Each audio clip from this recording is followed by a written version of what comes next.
hukumallah.org. Lampiran 5, D. Makanan pada hari Sabat, panduan praktis. Dalam artikel sebelumnya, kita memperkenalkan 2 kebiasaan panduan untuk pemeliharaan Sabat. Mempersiapkan terlebih dahulu dan berhenti sejenak untuk bertanya apakah sesuatu perlu dilakukan, dan kita melihat bagaimana menjalani Sabat di rumah tangga campuran. Sekarang kita beralih ke salah satu area praktis pertama, di mana prinsip-prinsip ini paling penting, makanan. Begitu orang percaya memutuskan untuk memelihara Sabat, pertanyaan tentang makanan pun muncul. Haruskah saya memasak? Bolehkah saya menggunakan oven atau microwave? Bagaimana dengan makan di luar atau memesan makanan? Karena makan adalah bagian rutin dari kehidupan sehari-hari, ini adalah area di mana kebingungan cepat berkembang. Dalam artikel ini, kita akan melihat apa yang Kitab Suci katakan, bagaimana orang Israel kuno memahaminya, dan bagaimana prinsip-prinsip ini diterapkan di masa modern. Makanan dan hari Sabat, melampaui api. Fokus rabbinis pada api. Di antara semua peraturan Sabat dalam Yudaisme rabbinis, larangan menyalakan api dalam Keluaran 35:3 adalah aturan kunci.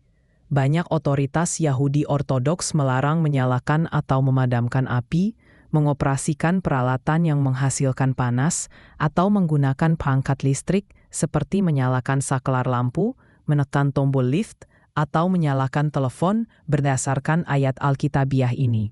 Mereka menganggap aktivitas ini sebagai variasi dari menyalakan api, sehingga melarangnya pada hari Sabat. Sementara aturan-aturan ini mungkin awalnya tampak mencerminkan keinginan untuk menghormati Allah, interpretasi yang ketat semacam itu justru dapat mengikat orang pada aturan buatan manusia daripada membebaskan mereka untuk bersukacita pada hari Allah.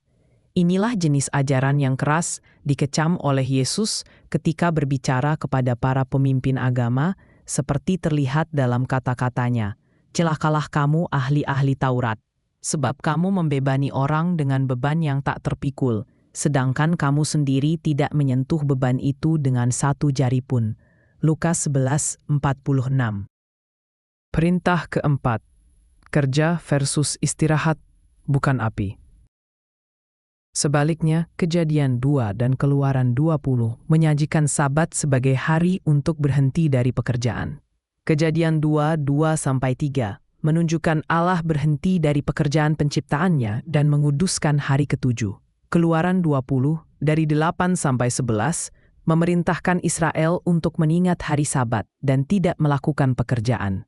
Fokusnya bukan pada sarana, api, alat, atau hewan, tetapi pada tindakan pekerjaannya. Di dunia kuno, membuat api memerlukan usaha yang besar, mengumpulkan kayu, memantik percikan, dan menjaga panas. Musa bisa saja menyebut tugas berat lainnya untuk menggambarkan hal yang sama. Tetapi api mungkin digunakan karena itu adalah godaan umum untuk bekerja pada hari ke-7. Bilangan 15:32-36. Namun perintah itu menekankan berhenti dari pekerjaan sehari-hari, bukan melarang penggunaan api itu sendiri. Dalam bahasa Ibrani, Syabat berarti berhenti, dan kata kerja inilah yang menjadi dasar nama Syabat. Pendekatan akal sehat terhadap makanan. Dilihat melalui lensa ini, Sabat memanggil orang percaya masa kini untuk mempersiapkan makanan sebelumnya dan meminimalkan aktivitas yang berat selama jam-jam kudus. Memasak makanan yang rumit, menyiapkan makanan dari nol, atau melakukan pekerjaan dapur yang berat sebaiknya dilakukan sebelumnya, bukan pada hari Sabat. Namun, menggunakan peralatan modern yang melibatkan sedikit usaha, seperti kompor, oven, microwave, atau blender, sesuai dengan semangat Sabat ketika digunakan untuk menyiapkan makanan sederhana atau memanaskan hidangan yang sudah dimasak. Isunya bukan sekadar menyalakan sakelar atau menekan tombol, tetapi menggunakan dapur dengan cara yang menghasilkan pekerjaan hari biasa pada hari kudus Sabat, yang seharusnya terutama didedikasikan untuk beristirahat. Makan di luar pada hari Sabat. Salah satu kesalahan paling umum di antara para pemelihara Sabat modern adalah makan di luar pada hari Sabat, meskipun tampaknya seperti bentuk istirahat karena Anda tidak memasak. Perintah keempat secara eksplisit melarang membuat orang lain bekerja atas nama Anda. Janganlah melakukan sesuatu pekerjaan, engkau, anakmu laki-laki atau anakmu perempuan, hambamu laki-laki atau hambamu perempuan, hewanmu, atau orang asing yang tinggal di kotamu.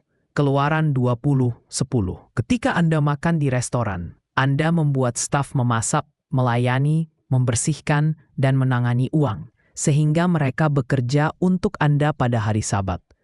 Bahkan saat bepergian atau pada acara khusus, praktik ini melemahkan tujuan hari itu. Merencanakan makanan sebelumnya dan membawa makanan siap saji, memastikan Anda tetap bisa makan dengan baik tanpa meminta orang lain bekerja atas nama Anda. Menggunakan layanan antar makanan. Prinsip yang sama berlaku untuk layanan antar makanan seperti Uber Eats, DoorDash, atau aplikasi serupa.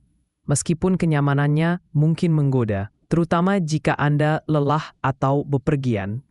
Melakukan pemesanan berarti seseorang harus berbelanja, menyiapkan, mengangkut, dan mengantarkan makanan ke pintu Anda. Semua pekerjaan yang dilakukan atas nama Anda selama jam-jam kudus. Ini secara langsung bertentangan dengan semangat Sabat dan perintah untuk tidak membuat orang lain bekerja untuk Anda. Pendekatan yang lebih baik adalah merencanakan sebelumnya.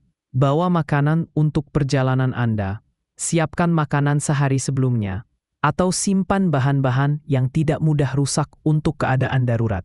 Dengan demikian, Anda menunjukkan rasa hormat baik terhadap perintah Allah maupun terhadap martabat mereka yang sebaliknya harus bekerja untuk Anda.